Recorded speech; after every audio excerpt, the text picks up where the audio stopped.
Bueno, en primer lugar, mi agradecimiento a las personas que han organizado esta jornada por la invitación, pero sobre todo porque son muy buenas amigas y es un placer venir aquí a estar un ratito con ellas, tanto a Alba como a Natalia, Marta y Tita, por la invitación a estar hoy aquí.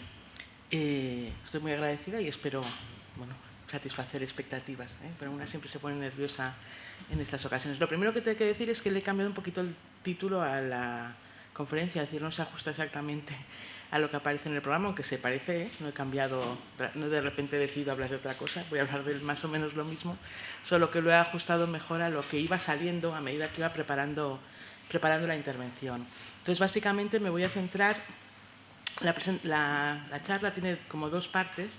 Una, la vulnerabilidad social, pero muy relacionada con el ámbito del desempleo, porque es lo que hemos estado trabajando en el equipo de investigación. De hecho, lo que os traigo son algunos resultados de la investigación que tuvimos cuando tuvimos el proyecto Vulnera, coordinado con el proyecto Armela, que tuvieron financiación del Ministerio de Competitividad, que estuvo Alba Nogueira coordinando ambos proyectos, y nuestro equipo, nuestro departamento estuvo trabajando sobre todo en el ámbito de la vulnerabilidad social. Entonces, sobre todo relacionada con el desempleo, sobre todo os presento algunas conclusiones de dos trabajos. Uno sobre percepciones de la ciudadanía entre una situación de crisis económica y cómo afecta al desempleo, y otra a partir de un análisis más cualitativo de una tesis doctoral que dirigimos de una doctoranda nuestra sobre cuáles son las maneras de afrontar que tienen las familias en situación de desempleo esa situación de vulnerabilidad. Y una segunda parte, más de reflexión teórica, sobre la incidencia de la dicotomía público-privado en esos ámbitos de vulnerabilidad, sobre todo en lo que denomino la feminización de la vulnerabilidad y cómo afecta de forma diferencial a muchas mujeres y por qué considero que eso es así. Son las dos aspectos. Entonces, la primera parte, vulnerabilidad social y desempleo, primero, a grandes rasgos, porque ya me han comentado que ayer estuvisteis hablando bastante de lo que es la definición conceptual de vulnerabilidad, y la vulnerabilidad, cuando se aplica y se estudia, tiene diferentes referentes, ámbitos de aplicación. Se puede asociar a los derechos de los individuos, es decir, cuando los derechos humanos y los derechos principales de las personas están puestas en cuestión, aparece la vulnerabilidad, y sobre todo se suele aplicar esta perspectiva cuando se analizan procesos migratorios internacionales. La vulnerabilidad también se asocia a la pobreza, el riesgo de caer en pobreza, el riesgo de carecer de recursos económicos, pero también afectivos, relacionales, etcétera, y afecta tanto a hogares como a sujetos, a personas. La vulnerabilidad frente a situaciones de choque económico, es decir, cuál es la capacidad que tienen los hogares, las personas, los sistemas de resistir a impactos de las crisis económicas. Esta sí es una perspectiva que nosotras estuvimos abordando en el proyecto que os comentábamos, es decir, porque estábamos en plena crisis económica y de hecho los proyectos surgieron con esa vocación, es decir, cómo responder desde los derechos, desde la política pública y desde la intervención social a un impacto de la crisis. Y un tercer aspecto que tiene que ver con la estructura de oportunidades, es decir, cómo se generan en las situaciones de vulnerabilidad desajustes entre los activos que las personas tenemos para responder a nuestras necesidades y la oportunidad de hacerlo. Entonces, el trabajo que os traigo sobre todo se centra en estos dos últimos, la vulnerabilidad relacionada con impacto de la crisis y con el desajuste de activos. Bien, en un primer momento, la vulnerabilidad, luego comento, nuestra perspectiva es que la vulnerabilidad es sistémica. Lo voy a decir más tarde, pero lo digo antes para que la gente no se inquiete. Es sistémica, con lo cual no hay personas vulnerables, hay situaciones de vulnerabilidad en las que algunas personas, no todas, caen. Pero analizar también, o hemos conseguido analizar cuál es la percepción y la vivencia que las personas y los hogares tienen de esa vulnerabilidad y cómo la afrontan, es un elemento que nos ayuda también a complementar estudios previos sobre la vulnerabilidad, que a veces se hacen desde un plano muy macro, pero que no se centran en cuáles son los mecanismos que los sujetos, las personas, tienen para afrontar situaciones de vulnerabilidad y carencia, y de qué manera inciden determinados activos frente a otros, ¿no? Entonces, esta es la primera parte. Entonces, el sentimiento de control sobre esos activos es algo que incide mucho en el sentimiento de vulnerabilidad. Es decir, la vulnerabilidad tiene mucho que ver también con esa percepción de incertidumbre, es decir, con la convicción o la creencia o la seguridad o inseguridad que tengo de que en el caso de que me falle algo que considero importante, como puede ser en este caso el empleo, que es lo que nos da los recursos para tener una vivienda y para tener satisfechas las necesidades, si creo o considero que voy a tener la posibilidad de pedir ayuda, tener otros recursos, voy a estar amparada por el Estado, por la familia, ¿de acuerdo? Entonces, esa sensación y esa percepción condiciona mucho la vivencia y la experiencia de vulnerabilidad. Los principales activos a los que las personas recurrimos, ¿no?, en situaciones de vulnerabilidad o de riesgo, en un primer momento son aquellas que están bajo nuestro control directo y que afectan a la reducción del gasto, es decir, cómo reducimos nuestro gasto en nuestra economía, y luego comentaré, es decir, esas reducciones del gasto tienen mucho que ver sobre todo con lo que en un primer momento consideramos que es superfluo, ¿no?, y luego se van ajustando hasta limitar al máximo lo que consideramos necesidades básicas, es decir, hacemos una reconfiguración, una redefinición de lo que necesitamos, ¿no?, y qué priorizamos. Y después se acoge tanto al ámbito cercano, la ayuda familiar, como al ámbito de las ayudas sociales. Aquí hay que distinguir. Es verdad que recurrimos mucho a la familia, lo veremos cómo la familia incide de forma diferencial, y cuando hablamos de ayudas sociales sí hay que hacer una distinción que aparece más tarde, a la ciudadanía le es mucho más fácil acudir a las políticas públicas, sobre todo a aquellas prestaciones de ayudas que son contributivas, porque percibimos que tenemos derecho a ellas, como puede ser la prestación por desempleo o algún tipo de ayudas de incentivo al empleo o de formación para la inserción.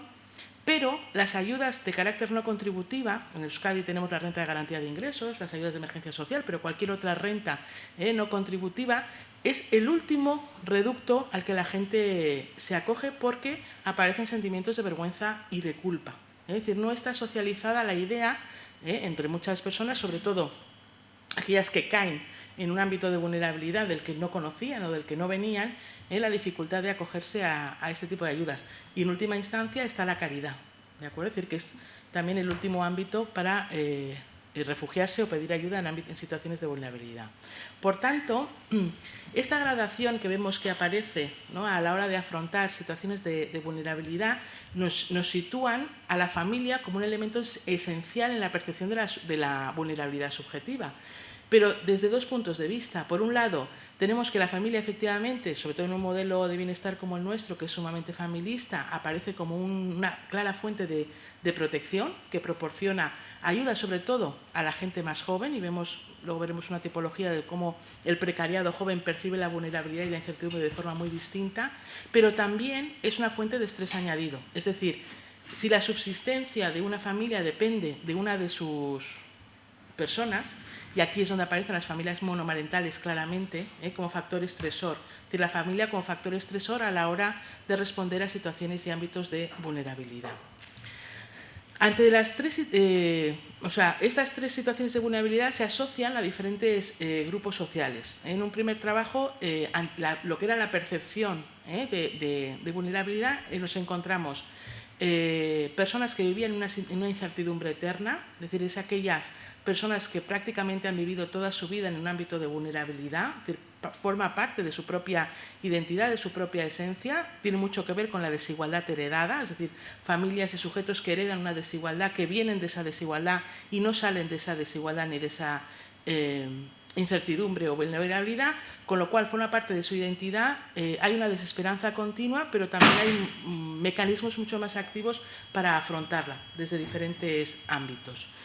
El precariado joven, cuando hablábamos de cuál es la percepción que las personas en desempleo tienen de su vulnerabilidad e incertidumbre, nos encontramos que la gente más joven no se percibe tan vulnerable como otros grupos sociales desempleados. Es decir, porque no proyectan su situación de desempleo, de fragilidad, vulnerabilidad e incertidumbre ni en su familia ni en la sociedad a la que pertenecen. Y aparecen muchos factores protectores de esa precariedad laboral, ¿vale? Como ese apoyo familiar, que está muy vinculado a la emancipación tardía que tenemos en España, la ausencia de responsabilidades familiares de la mayoría de esta gente joven desempleada, y también la falta de un estatus salarial o profesional previo, que no les permite tampoco hacer esa comparada, y además de todo, ¿no?, esa percepción de la vida por delante.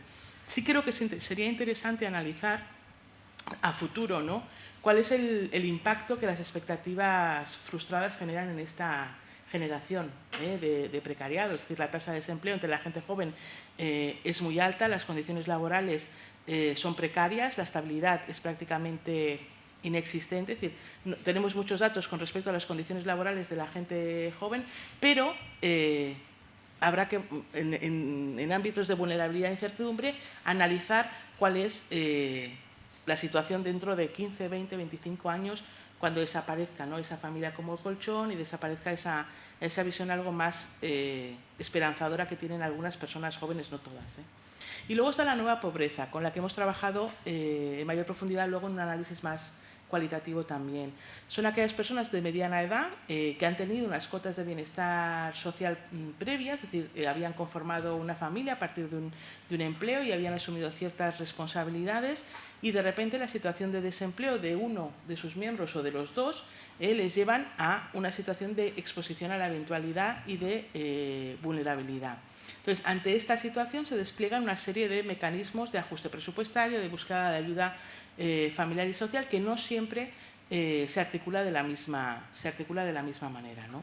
Entonces, el estudio más cualitativo nos llevó a afirmar que tanto el acceso a los recursos económicos que tienen las familias y las personas, como la disponibilidad o no de apoyo social, son categorías que inciden mucho en la valoración que las familias hacen de su propia situación, de cuáles son sus expectativas y cuáles son sus aspiraciones futuras, como también las diferentes estrategias de afrontamiento que realizan y que ponen en práctica, ¿vale? Están muy condicionadas por estas dos variables o por estas dos categorías.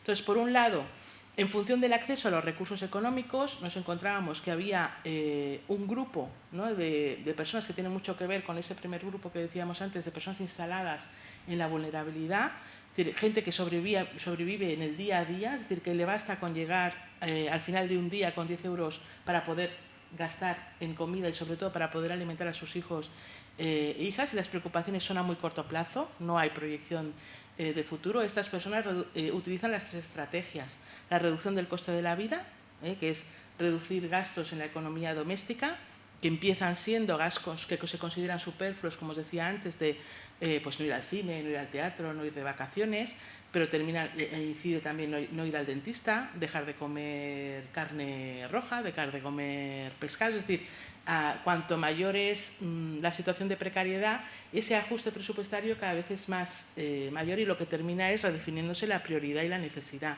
Como son, en nuestro caso, un análisis cualitativo, son familias que tienen prole, que tienen hijos e hijas a cargo, lo que también se ve es una priorización en la alimentación y las necesidades de sus hijos e hijas.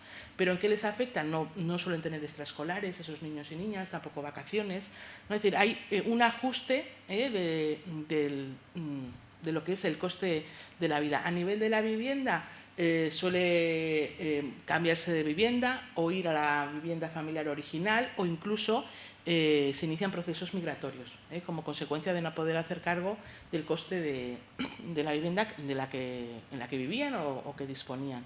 También la búsqueda de fuentes complementarias, como puede ser ir a buscar trabajo en la economía sumergida, o que otros miembros de la familia, que hasta la fecha no se había pensado que se incorporaran al trabajo, empiecen a trabajar. Es decir, gente joven que estaba estudiando y que de repente la familia les pide que colaboren de alguna manera para que entren otros ingresos. Y ya los de supervivencia, que en este grupo que vive al límite, son aquellas que están más vinculadas con la exclusión o con la delincuencia.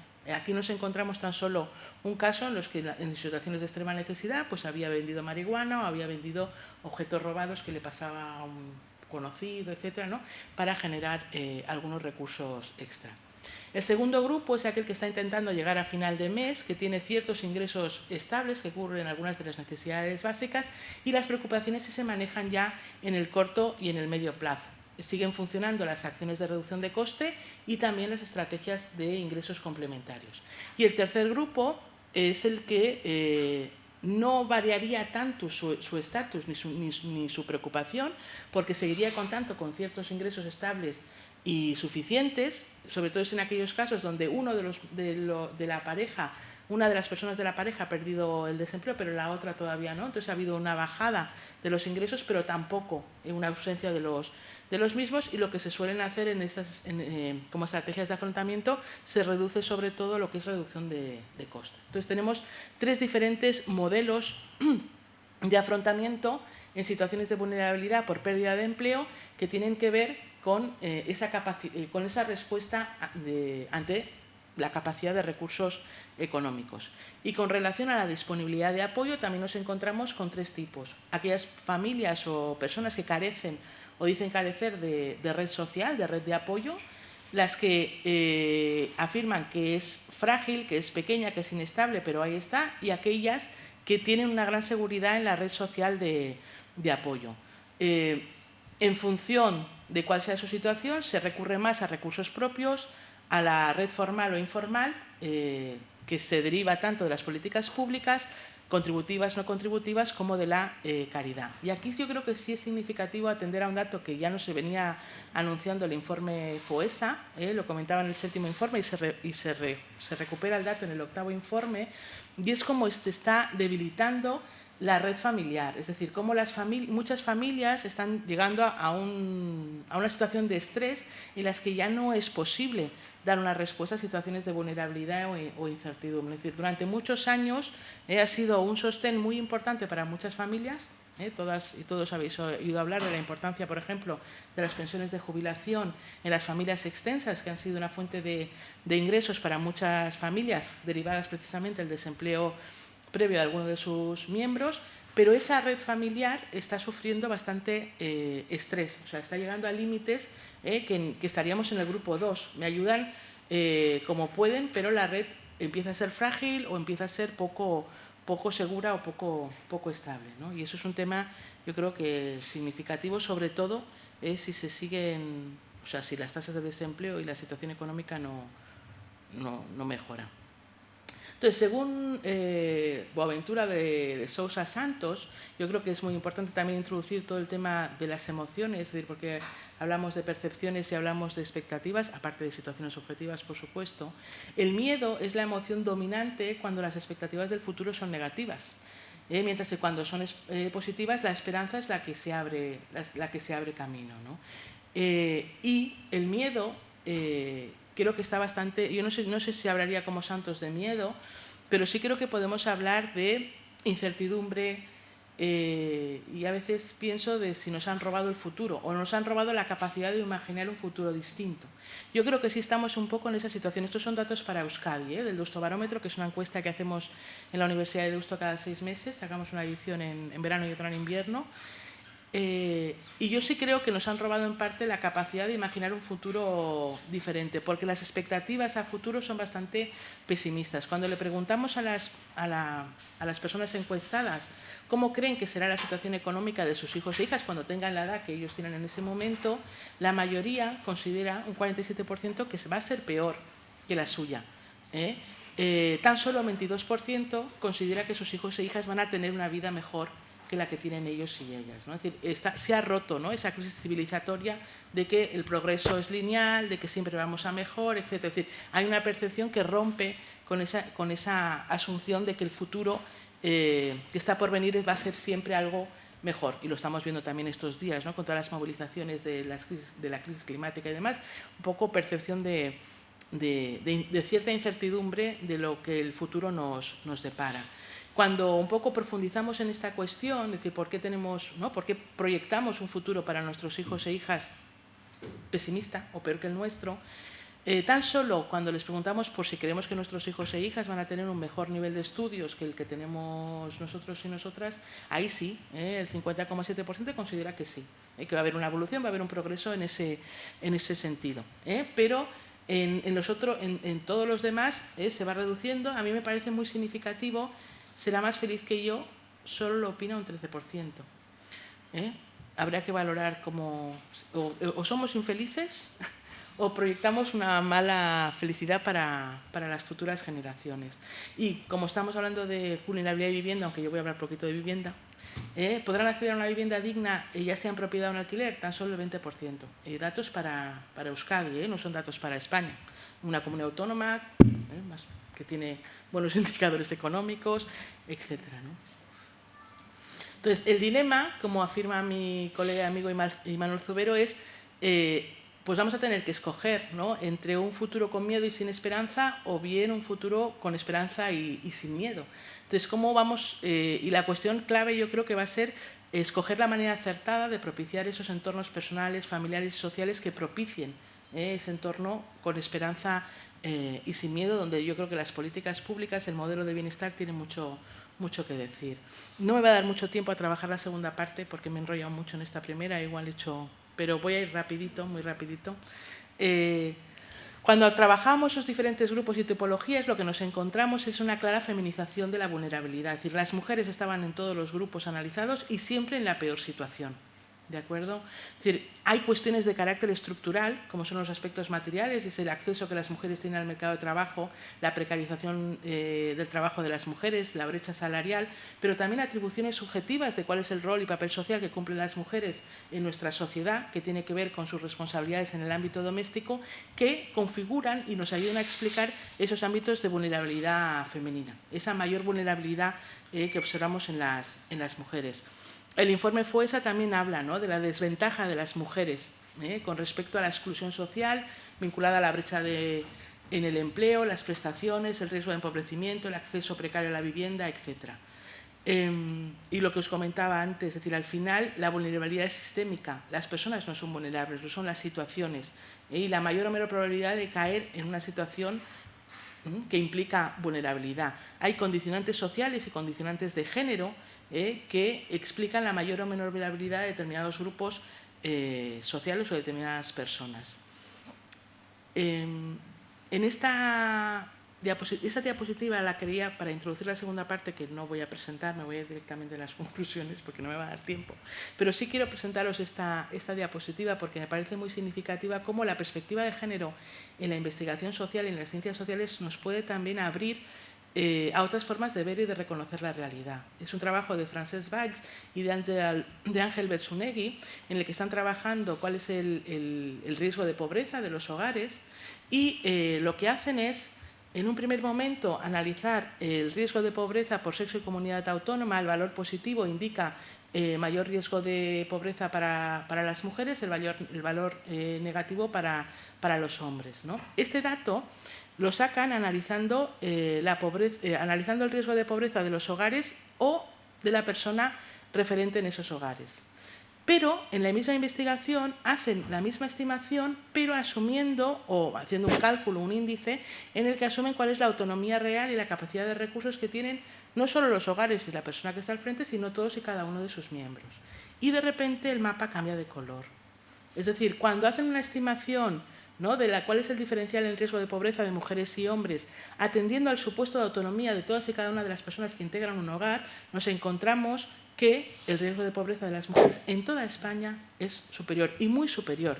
Yo me fijo en el dato de Euskadi, que con la primera forma de medición nos salía un riesgo de pobreza masculino de menos 1,5, y si lo medimos así nos sale un riesgo de pobreza femenino del 22,5. Es decir, la perspectiva de género, mirar la realidad de otra manera, nos permite también descubrir otras formas y otros riesgos de pobreza. Entonces, esta parte me la voy a saltar, pero básicamente, me voy a esto de aquí. ¿No? Cómo la incidencia de lo público-privado tiene mucho que ver en la vulnerabilidad de las mujeres, por la asunción y el rol que tienen en su ámbito privado, y me parece que una forma de abordar esta cuestión y de superar marcos de vulnerabilidad que vienen explicados por los constructos de género es la propuesta que nos hace Diane Elson, que también Valeria Esquivel también recoge, ¿no?, y readapta, que son las 3 R's, ¿no?: reconocer, reducir, redistribuir. Reconocer el trabajo que se genera en el ámbito doméstico, pero no es un reconocimiento gratuito, es un reconocimiento necesario, es decir, porque todo el trabajo que se genera en el ámbito familiar de provisión de bienestar y cuidado es fundamental para la reproducción y mantenimiento de las comunidades y sociedades. Entonces, hay que darle un reconocimiento que sea no una palmadita en la espalda, sino un reconocimiento público y económico. Una reducción de los tiempos de trabajo, que tiene mucho también que ver con una regulación de cómo se ejerce el trabajo de de cuidado y esa redistribución, ¿no? Que haya una corresponsabilidad en el ejercicio de las tareas de cuidado, en la que no estamos hablando solo de que los hombres entren a cuidar y a ejercer esas funciones, sino que lo haga la comunidad, que lo haga el mercado y, sobre todo, que lo haga el Estado. Creo que son mecanismos, instrumentos que facilitarían la reducción de esa vulnerabilidad de carácter femenina. Y muchas gracias y siento no haberme visto este tiempo.